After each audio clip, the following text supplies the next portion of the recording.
ये कहानी है हर्शेल ग्रीनबॉम की, जो ईस्टर्न यूरोप के एक छोटे से टाउन में रहता है, जो कि एक डिच डिगर है, यानी खुदाई का काम करता है। हर्शेल एक जूइश है। उसकी ईश्वर में बहुत आस्था थी। उसकी जिंदगी में उसे बहुत सी मुश्किलों का सामना करना पड़ता है, पर वो कभी हिम्मत नहीं हारता।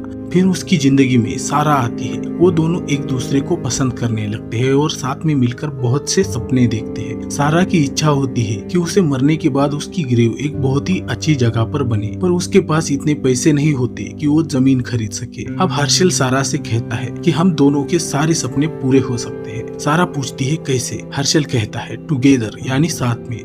उसके बाद वो दोनों शादी कर लेते हैं। तभी उनके टाउन पर कुछ रशियन सैनिक हमला कर देते हैं। इन सैनिकों को कोसैक्स भी कहा जाता है। यह रशियन मिलिटेंट्स का वो ग्रुप होता है जो शांति से रहने वाले जूइश लोगों को लूटते हैं और उन्हें मारते हैं। हर्शेल को कोसैक्स से नफरत होती है और वो उनका कुछ भी नहीं बिगाड़ सकता। इसलिए हर्शेल और सारा अमेरिका के ब्रुकलिन शहर में जाकर रहने लगते हैं। यहाँ पर हर्शेल को एक जूइश पिकल फैक्ट्री में चूहे मारने की जॉब मिल जाती है। उससे वो थोड़े बहुत पैसे बचाकर सारा की इच्छा पूरी करता है, यानी सारा और खुद की ग्रेव के लिए थोड़ी सी जमीन खरीद लेता है। कुछ दिनों बाद सारा प्रेग्नेंट हो जाती है, जिससे हर्शेल बहुत ही खुश था। वो उदास बैठी सारा को उम्मीद देते हुए कहता है कि हमारा बच्चा बहुत स्ट्रॉन्ग होगा और अगले 100 सालों में हमारी आने वाली पीढ़ियां शक्तिशाली और संपन्न हो जाएगी। और यही उसकी भी ख्वाहिश होती है कि ग्रीनबॉम फैमिली का एक बड़ा नाम हो। अब वो फैक्ट्री में आता है, पर यहाँ पर आज कुछ ज्यादा ही चूहे थे जो उसके पीछे पड़ जाते हैं। वो डरकर पीछे हटने लगता है और पैर फिसलकर एक बड़े से पिकल टब में गिर जाता है। उस पर किसी का भी ध्यान नहीं जाता और उस अचार के टब को बंद कर दिया जाता है। अब किसी वजह से उस फैक्ट्री को बंद करके सील कर दिया जाता है। अब धीरे धीरे समय बीतता है। अब साल आता है 2019 का।